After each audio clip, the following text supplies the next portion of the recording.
অষ্টমঙ্গলায় ময়নার সাথেই ময়নাদের বাড়িতে যাচ্ছে রোদ।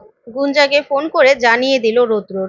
বন্ধুরা, এমনটাই দেখা যাবে, তাই সম্পূর্ণ জানতে ভিডিওটিতে লাইক দিয়ে চ্যানেলটি সাবস্ক্রাইব করে দেখতে থাকো। গল্পের শুরুতেই দেখা যাবে ময়নাকে রুদ্র বলতে থাকে, একটা কথা বলবো। তখন ময়না বলে, কি কন? তখনই রুদ্র বলতে থাকে, আমি মনে হচ্ছে অষ্টমঙ্গলায় তোমাদের বাড়িতে যেতে পারবো না। যা শুনে ময়না চমকে যায়। তারপরে ময়না শুয়ে পড়লে রুদ্র বলতে থাকে, তুমি কিছু বলবে না? তখন ময়না বলে, আমি কি কমু?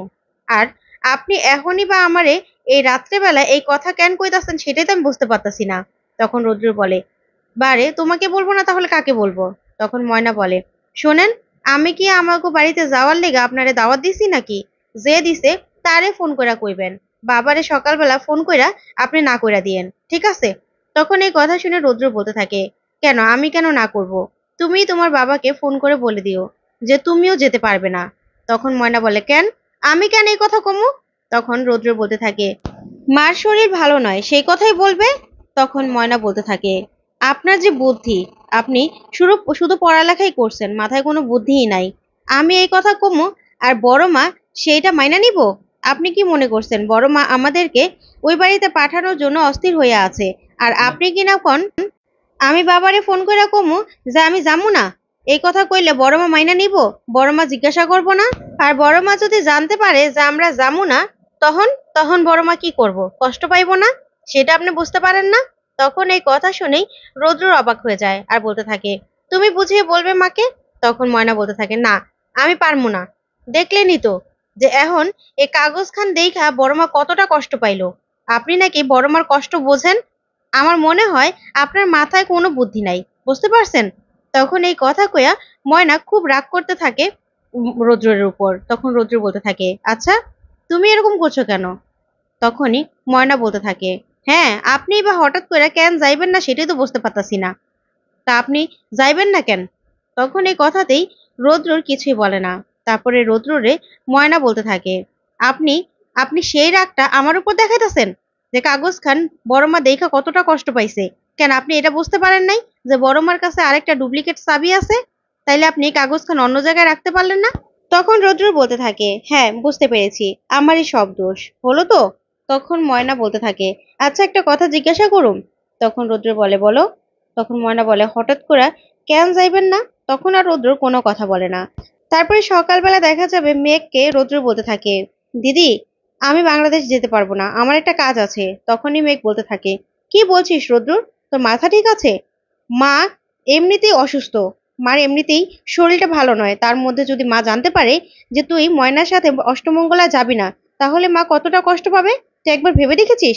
আর তুই এখন এইসব কথা বলছিস? তখন রুদ্র বলতে থাকে, আসলে আমার একটা কাজ আছে তো। তখন মেঘ বলে, তোর কি কাজ আছে? কি কাজ আছে বল আমাকে। তখন রুদ্র আর কিছুই বলে না। তখন মেঘ বলতে থাকে, দেখ ভাই, যা করেছিস করেছিস, এতে মা খুব কষ্ট পেয়েছে। এখন যদি তুই না যাস তাহলে মা তো কষ্ট পাবেই, আর তারা কতটা কষ্ট পাবে। কত বড় মুখ করে তারা তোকে নেমন্ত্রণ করেছিল, গান শুনিয়েছিল, মনে আছে তোর? তাহলে কি করে বলছিস? তখন এই কথা শুনে রৌদ্র চুপ করে দাঁড়িয়ে থাকে। তারপরে দেখা যাবে বড় মা চলে আসে আর এসে বলতে থাকে, কিরে আবার কি হলো? তখন মেঘ চমকে যায়। তখন ময়নাও বড় মার জন্য চা আর বিস্কিট নিয়ে আসে। তারপরে ময়না বলতে থাকে, বড় মা, কিছুই হয়নি, তুমি বসো তো, তোমার জন্য যে চা আর বিস্কিট নিয়ে এসেছি, খাও তো। তখন বড় মা বলতে থাকে, ময়না, কি হয়েছে রে? আমার কাছ থেকে কি লুকোচ্ছিস? মেঘ, কি হয়েছে বল। তখন মেঘ কিছু বলতে চাইলেই ময়না ইশারায় না করে। তখন ময়না বলতে থাকে, আসলে বড় মা কিছুই হয় নাই, ওই যে ওই কাগজখান আপনি দেখে ফেলাইছেন না, সেই জন্য ডাক্তার বাবু আমারে দোষ দিতাছে আর আমারই কথা শুনাইতাছে, আমারই নাকি সব দোষ। তখন এই কথা শুনে রৌদ্র চমকে যায় আর মেঘও অবাক হয়ে থাকে। তারপরেই বড় মা বলতে থাকে, তোকে এই দোষ দিলে কি হবে? তখন ময়না বলতে থাকে, বড় মা, হইছে, তোমার এখানে খাইতে হইব না, চলো তো তোমার রুমে চলো, তুমি খাইয়ে একটু বিশ্রাম নিবা, চলো চলো।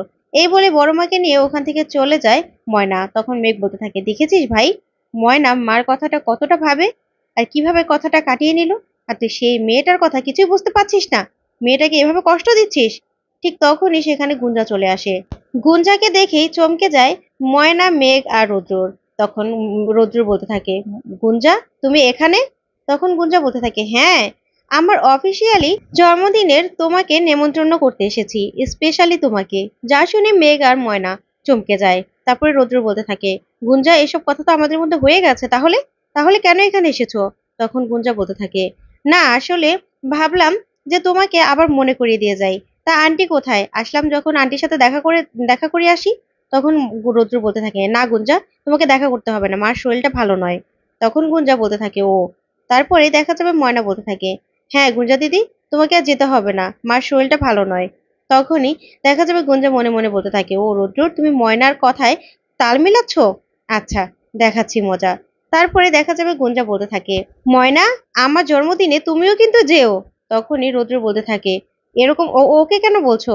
তখন গুঞ্জা বলতে থাকে, আসলে রৌদ্র, ভেবেছিলাম আমার জন্মদিনটা তুমি আর আমি স্পেশালি পালন করব। কিন্তু এখন ভেবে দেখলাম ময়না যখন তোমার সাথে বিয়ে হয়ে গেছে, আমাদের মাঝখানে চলে এসেছে, তাহলে আর ও বাদ থাকবে কেন? ময়না, তুমিও যেও, ঠিক আছে? তখন ময়না বলতে থাকে, আচ্ছা ঠিক আছে, যাব। কিন্তু কবে গুঞ্জা দিদি? তখনই গুঞ্জা বলতে থাকে, ওই যে তোমরা যেদিন অষ্টমঙ্গলে বাংলাদেশ যাওয়ার কথা ভেবেছিলে, সেই দিনই। তখন এই কথা শুনে মেঘ বলতে থাকে, শোনো গুঞ্জা, সেই দিন ভাই বাংলাদেশ যাবে ময়নার সাথে। বুঝতে পেরেছো? তোমার সাথে জন্মদিন পালন করবে না। তখন গুঞ্জা বলতে থাকে, না, রৌদ্রর আমাকে কথা দিয়েছে যে সেই দিন সারাদিন আমার সাথে থাকবে, আর রৌদ্রের কথার মূল্য আছে। ও যখন হ্যাঁ বলে তখন কোনো কিছুতেই আর না পালানো যায় না, সেটা আমি জানি। তাই আমি ওর সাথে সারাটা দিন কাটাবো, বুঝতে পেরেছো?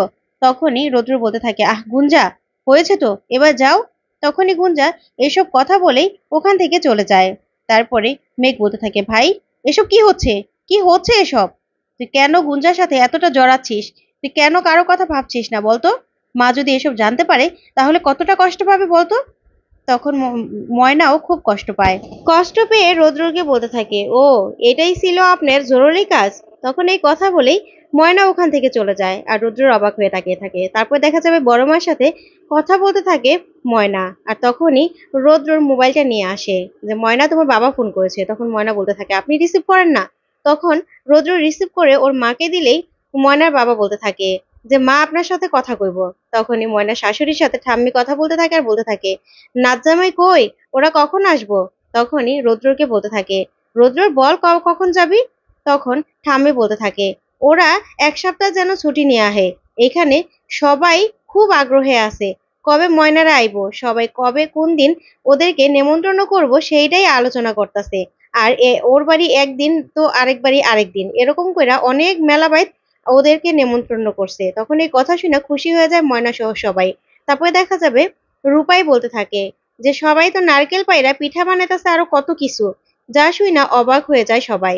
তারপরে দেখা যাবে ময়নার বাবা বলতে থাকে, সবাই অনেক আগ্রহে আছে, আর ময়নার পরীক্ষাও তো আছে, তাই একটু সময় নিয়ে আইতে কোয়েন। তারপরে এই কথা বলে রেখে দেয় ময়নার বাবা। তখন মেঘ বলতে থাকে, কিরে ভাই, কি করবি এখন? তখন ময়নার শাশুড়ি বলতে থাকে, রোদ, তুই কিন্তু ছুটি নিয়ে নিবি, ঠিক আছে? 1 সপ্তাহ ছুটি নিবি। তখন রৌদ্র বলতে থাকে, দেখি মা, ছুটি নিতে পারি কিনা। তারপরে দেখা যাবে রৌদ্র গিয়েই গুঞ্জাকে ফোন করে, আর ফোন করে বলতে থাকে, গুঞ্জা, ওই দিন আমি থাকতে পারবো না। তখন গুঞ্জা শুনে রেগে যায় আর বলতে থাকে, কেন? তখন রৌদ্র বলে, আমাকে ওখানে যেতেই হবে, তবে আমি 2 দিন পরে ফিরে আসবো, কথা দিচ্ছি, তারপরে তোমার সাথে আমি সারাদিন কাটাবো। তখন গুঞ্জা বলে, না, তুমি যদি সেদিন আমার সাথে না থাকো তাহলে ভাববো যে তুমি আমাকে ভালোবাসো না, আর তাহলে তোমার সাথে আমার কোনোদিনও দেখা হবে না।